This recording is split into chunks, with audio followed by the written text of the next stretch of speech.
İlk Bakış TV ekranlarından herkese merhaba. Bugün 10 Mart 2026. Orta Doğu'da kartlar yeniden karılıyor diyebiliriz. İttifaklar sarsılıyor ve sınır hattımızda askeri hareketlilik zirveye çıkmış durumda. MHP lideri Devlet Bahçeli'den Trump'a tarihi paralı asker resti geldi. Kürtlerle ilgili çok sert bir tepki gösterdi Trump'a. NATO'nun Malatya'ya acil Patriot sevkiyatı ve Suriye'de dengeleri alt üst eden şok bir atama geldi. Hakan Fidan ile İranlı mevkidaşı arasındaki o gergin telefon görüşmesinin detayları ve Macron'un Tahran'a gönderdiği sert ultimatum. İlk Bakış TV hızlı, net ve gerçek gündemde bir kez daha bu videoyla karşınızda. Günün en sıcak askeri gelişmesiyle başlıyoruz arkadaşlar. Milli Savunma Bakanlığı'nın almış olduğu kararı sizlere aktarmak istiyorum. Özellikle son dönemde biliyorsunuz ki İran tarafından 2 ya da 3 de diyebiliriz. Çünkü üçüncüyle alakalı da açıklamalar yapılmıştı ve füze atılmıştı. Milli Savunma Bakanlığı az önce duyurdu. NATO tarafından görevlendirilen bir Patriot hava savunma sistemi Malatya'da konuşlandırıldı. Bölgedeki füze tehditlerinin artması üzerine alınan bu karar Türkiye'nin hava sahasını koruma konusundaki kararlılığını bir kez daha gösteriyor denildi. Milli Savunma Bakanlığı yaptığı açıklamada hudutlarımızın ve vatandaşlarımızın güvenliği için müttefiklerimizle koordinasyon içindeyiz mesajını verdi. Bu hamle son günlerde hava sahasını ihlal eden füze krizlerinin ardından gelen en somut askeri adım olarak kayıtlara geçti. Tabii bununla birlikte tartışmalar da had safhaya çıkmış durumda. Özellikle Türkiye'nin buna dahil olup olmayacağı konusu da tartışma konusuyken Cumhurbaşkanı Recep Tayyip Erdoğan aslında sert bir dille İran'ı da uyardı bu konuda. Bahçeli'den açıklamalar var. Devlet Bahçeli'nin açıklamaları da öyle heybeye açıklamalar değil. Özellikle Kürtlerle alakalı son günlerde Trump'ın yapmış olduğu açıklamalara değiniyor Bahçeli ve çok sert bir tepki gösteriyor. Siyasetin gündemi ise MHP Genel Başkanı Devlet Bahçeli'nin açıklamalarıyla sarsıldı.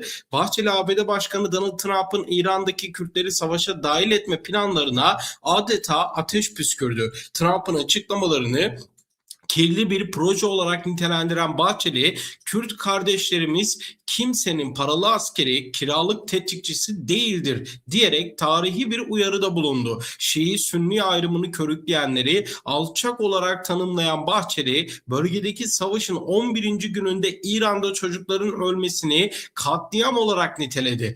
Bahçeli ayrıca Türkiye hava sahasına yönelen füzeler içinde dünyayı uyardı. Türkiye yol geçen hanı değildir, bir daha füze görmek istemiyoruz ifadelerini kullandı ve Trump'ın özellikle Kürtlerle ilgili söylediklerine çok sert bir tepki gösterdi. Macron'dan, Fransa'dan konuyla alakalı açıklamalar var. Özellikle yani şunu sezmeye başladım. Suriye'deki mesele nasılsa İran'daki başlangıç da sanki biraz ona benziyor. Ama gidişat neyi gösterecek onu bilemem. Şimdi Avrupa kanadından Fransa Tahran yönetimine doğrudan ve sert bir ultimatom gönderdi. Fransa Cumhurbaşkanı Emmanuel Macron İranlı mevkidaşına gönderdiği mesajda komşu ülkelerin bombalanmasının derhal durdurulmasını talep etti. Fransa Dışişleri Bakanlığı Sözcüsü Erbil ve Bağdat'ın güvenliğinin Paris için bir öncelik olduğunu vurgularken İran'ın içindeki Kürtlerin haklarının korunması gerektiğinin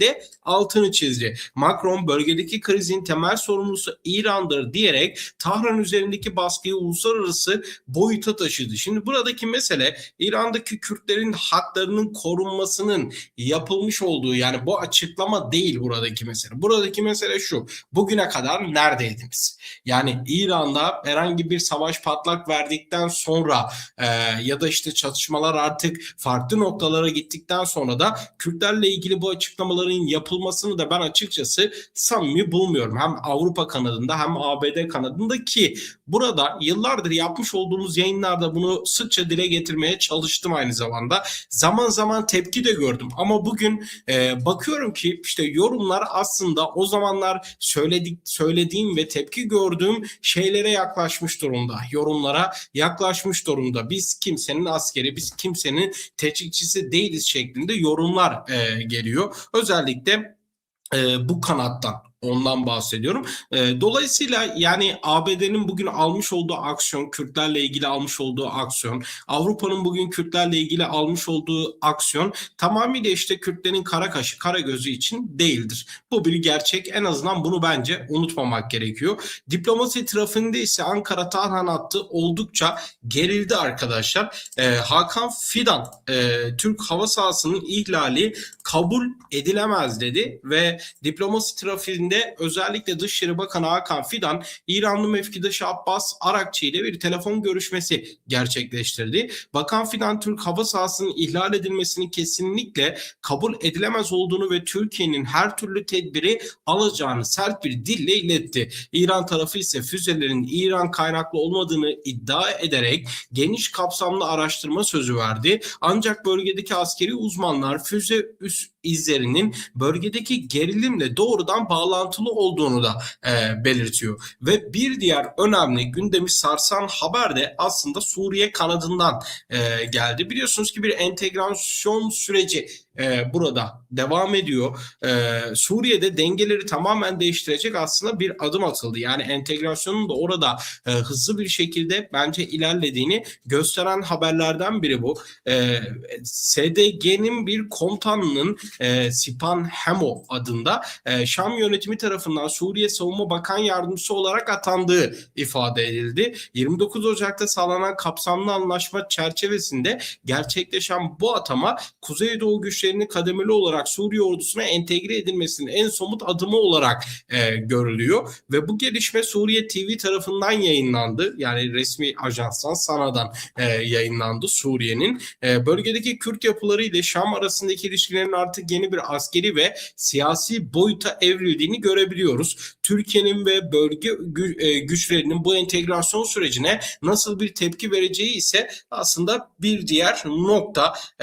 Çünkü bu entegrasyon sürecinde aslında belli başlı istenen ve istenmeyen durumlar vardı. Tabii şu anda entegrasyonun tamamıyla tamamlanması beklenirken bu detaylarda özellikle bakalım nasıl karşılanacak göreceğiz. Evet arkadaşlar, bugünlük videomuzun sonuna geldik. Gelişmeleri sizlere yakından takip edip aktarmaya devam ediyoruz. Orta Doğu'da taşlar yerinden oynarken İlk Bakış TV olarak biz en hızlı ve en net bilgileri aktarmaya devam edeceğiz. Gelişmeleri kaçırmamak için kanalımıza abone olmayı ve bildirim zilini, abone ol butonunun hemen yanında bulunan bildirim zilini tümü olarak işaretlemeyi lütfen unutmayın. Haberlerle ilgili fikirlerinizi yorum kısmına bekliyorum. Bir sonraki videoda veya canlı yayında görüşmek dileğiyle. Hoşça kalın.